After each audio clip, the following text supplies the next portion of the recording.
Okay, so let's talk about the different autofocus settings that you can use for your Sony Mirrorless camera. And the way that we'll get there is I'm going to go to the function button, and then I'm going to go to this one right here, which is called focus area.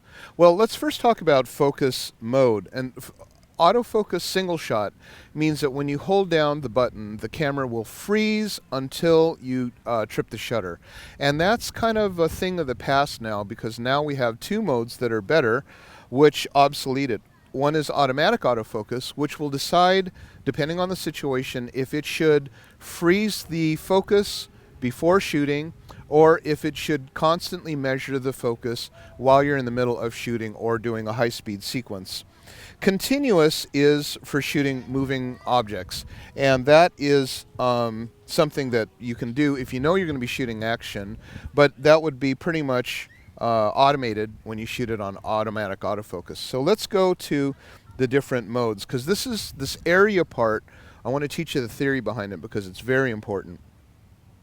Wide means that all of the sensor points are on. And on different cameras, you'll read the data on the specification sheet, and it'll say number of autofocus points. That's one thing that's important, but more important is the coverage or the area of the autofocus.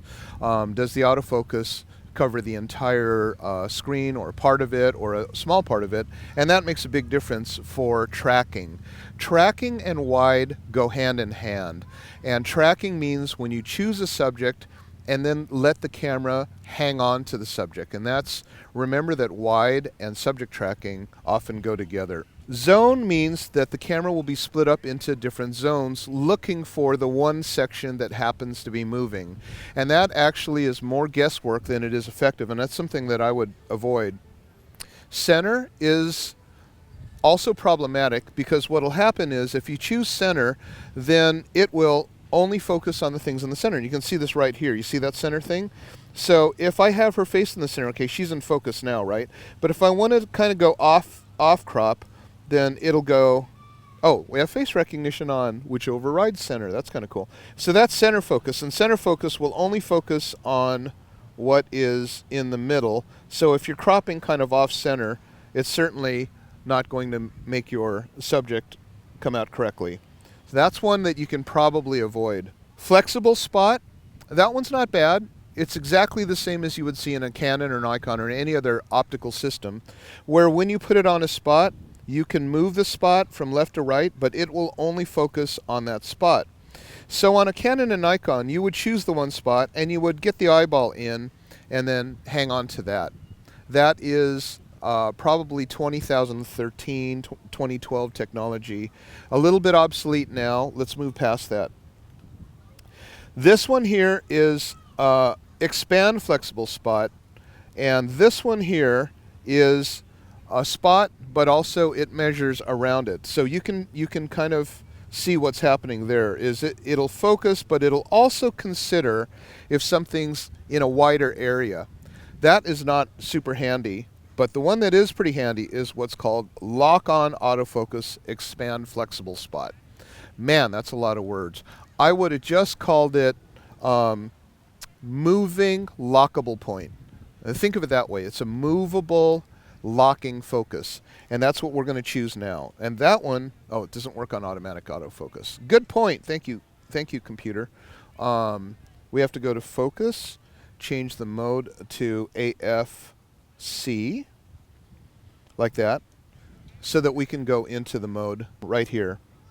The flexible lock-on autofocus expand flexible spot is only for things that are in motion with continuous servo. Now, once I pick it, I can, move it like one would want to. Let me just go back to it, and I'll show you another thing about it. Lock on, autofocus, expand, flexible spot, and I can make it zone, wide, center, or flexible spot, small. Let's choose flexible spot, small, because this is what I want to show you. This is kind of handy. So that's a small spot, right?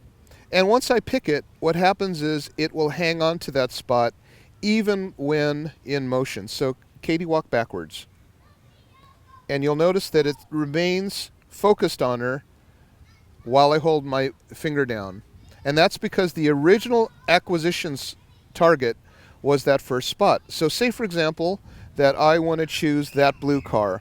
I lock on it there, and then I go around here, and it doesn't care about Katie, even though face recognition, oh, it eventually does because face recognition's on. But if I go and I lock it on that spot right there, oh, I'm going to lock it on this biker.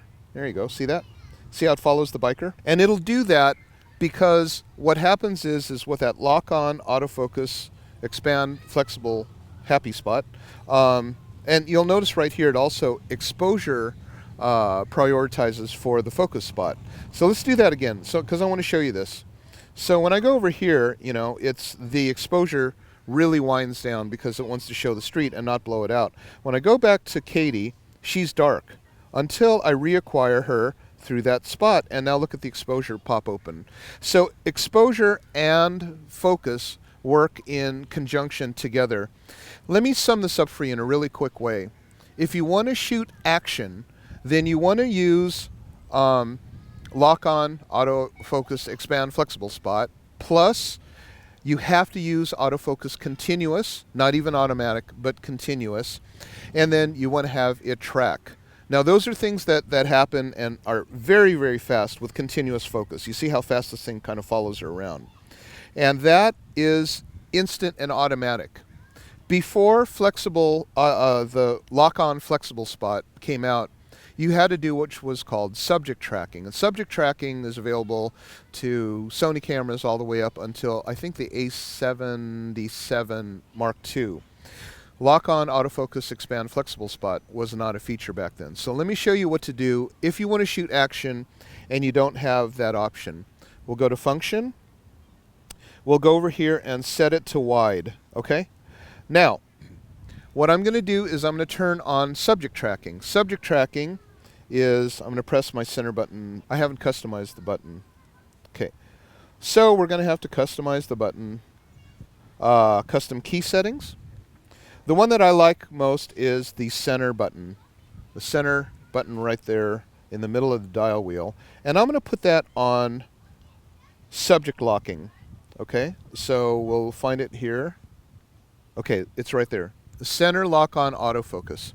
So what this does is now that I've customized that button, it's going to do a center lock on. So once I press the button once, I'm going to come in tighter here so we can kind of see how cool this looks. Okay, so once I press this button once, it's going to ask me, do you want to have this lock on autofocus? And I say yeah. So it'll say tracking the object nearest to the center screen. Once I do that, I don't have to hang on to the shutter anymore. The camera will on its own track that one subject. That is how that would work. And so once you get good at it, you can press the center button 3 times and you'll notice now we're tracking that person. Or if I want to track that person, I go like that, and now it's going to probe and constantly track that person. And that's kind of fun. So it becomes, if you're not using lock-on AF auto exposure spot, then you would want to use subject lock. And subject lock is really cool because it's great for shooting action. And so say, for example, you have a quarterback running down the field, and that quarterback is running in and out through different players. It will hang on to that player while the shot is in sequence. Okay, so now what I'm going to do is I'm going to show you how to shoot multiple subjects, prioritizing one of them. And the way that I'm going to do that is I'm going to use what's called lock-on, expand, flexible spot. And I'll show you where that is. So we'll go to Function here, and then it's this one right here. Focus area, lock-on, autofocus, flexible spot. And there's S, M, and L, which gives you different size spots. I'm going to choose a small one because you can see that my people are quite a distance away. You see that little dot right there? What happens is you see this little square here? That's going to be the question mark for the camera. What thing do you want me to hang on to during the sequence? And while you keep your finger on the button, it's going to stubbornly hang on to the one thing. So now I've got 2 people here. I'm going to choose the girl in white, and then they're going to start walking. Okay, so you see how that box follows only her. And then as I shoot, it still follows just her.